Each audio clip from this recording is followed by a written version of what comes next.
अस्वस्थ एकनाथ शिंदे पहाटे दिल्लीमध्ये अमित शहा यांना भेटल्याचा सामनातून दावा करण्यात आलाय। एकनाथ शिंदे यांच्याकडून मुख्यमंत्री फडणवीसांनी शहांकडे तक्रार सुद्धा केल्याचं समजतंय। ठाकरेंच्या शिवसेनेच्या सामनातून संजय राऊत यांनी हा दावा केला। सरकारमध्ये माझी प्रतिष्ठा राहिली नाही, शिंदेंनी शहांकडे ही तक्रार केल्याचं संजय राऊत यांनी म्हटलंय। एकनाथ शिंदे यांची मुख्यमंत्री पदाची अमित शहा यांच्याकडे मागणी सुद्धा बघायला मिळाल्याचं संजय राऊत म्हणतात आणि भाजपात विलीन व्हा अमित शहा यांनी शिंदेंना हा सल्ला दिल्याचं राऊत यांनी म्हटलेलं आहे। अमित शहा नेमकं काय म्हणाले ते बघूयात। क्या शिंदे जी सुबह के 4 बजे इतना क्या अर्जेंट। एकनाथ शिंदे म्हणतात आपको सब मालूम है यहाँ क्या हो रहा है। अमित शहा यांनी म्हटलंय क्या हो रहा है। एकनाथ शिंदे माझी आणि माझ्या लोकांची कोंडी करण्याचे प्रयत्न उघडपणे होत आहेत। तर अमित शहांचं उत्तर ऐसा कैसे हो सकता है, मैं देवेंद्र से बात करता हूं। एकनाथ शिंदे म्हणतायत मुझे दबाने की, खत्म करने की पूरी कोशिश हो रही है। एकनाथ शिंदे म्हणतायत आपके भरोसे हम आपके साथ आए। आपका वादा था चुनाव के बाद मैं ही मुख्यमंत्री रहूंगा। अमित शाह म्हणतायत हमारे तो 25 लोग चुनकर आए तो आप कैसा क्लेम कर सकते हो। एकनाथ शिंदे म्हणतायत मेरे नेतृत्व में चुनाव हुआ। अमित शाह ने म्हटलं नहीं, मोदी जी के चेहरे पर चुनाव हुआ, आपको क्या चाहिए बोलो, मैं कोशिश करूंगा। एकनाथ शिंदे म्हणतायत मुख्यमंत्री। अमित शाह ने त्यानंतर म्हटलं देखो भाई वो ठीक नहीं है, अभी नहीं हो सकता, पार्टी का ही मुख्यमंत्री होगा।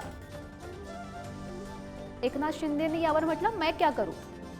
अमित शाह आप बीजेपी में मर्ज हो जाओ, आपका क्लेम सीएम पद पर तब रहेगा, बाहर का आदमी अब महाराष्ट्र का सीएम नहीं बनेगा।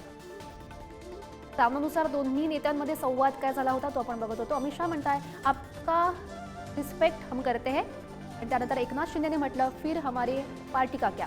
त्यावर अमित शाह म्हणतात वो हमारे पे छोड़ दो, वो पार्टी हमने बनाई, आप चिंता मत करो। हा दोन्ही नेत्यांमधील संवाद आपण बघत होतो। सामनानुसार हा दोन्ही नेत्यांमधला संवाद आपण ग्राफिक्सच्या माध्यमातून बघत होतो। महाभारतामध्ये धृतराष्ट्र आहेत, त्यांच्या जोडीला संजय नावाचा एक इसम होता आणि त्यांना दिव्य दृष्टी होती आणि त्यांना स्वप्नातही एकनाथ शिंदे साहेब दिसतात आणि त्यामुळे अशा पद्धतीचे ते वक्तव्य करतायत। ते संजय वेगळे होते आणि हा संजय गांजा आणि हातभट्टीच्या नशेमध्ये असणारा हा संजय आहे। जो पक्ष बाळासाहेबांचा पक्ष, हिंदुत्ववादी पक्ष, जो सोनिया गांधींच्या कडे त्यांनी गहाण ठेवला होता, तो बाहेर काढण्याचं काम एकनाथ शिंदे साहेबांनी केलेलं आहे। त्यामुळे शिवसेना पक्ष विसर्जन करण्याचा प्रश्नच येत नाही। हा जो उभटा गट हा अत्यंत लाचार असलेला गट आहे। यांचे नेते कोण आहेत? यांचे नेते शरद पवार आहेत, यांचे नेते राहुल गांधी आहेत। अमित शहाने काय केलं? शिंदे त्यांना भेटले का? शिंदेनं त्यांना मुख्यमंत्र्यांची ऑफर दिली का? हे सगळे घटना ज्या आहेत ना यांना सांगतंय कोण? आणि म्हणून अमित शहाने जसं काय यांना फोन केला आहे, अमित शहा यांच्याशी बोलले, अशा आविर्भावात हे बोलतात। खरं तर हे काय त्याला शब्द माझ्याकडे नाहीत, परंतु अत्यंत जासूसी करण्यामध्ये, फालतूगिरी जासूसी करण्यामध्ये यांचा नंबर जरूर लागेल।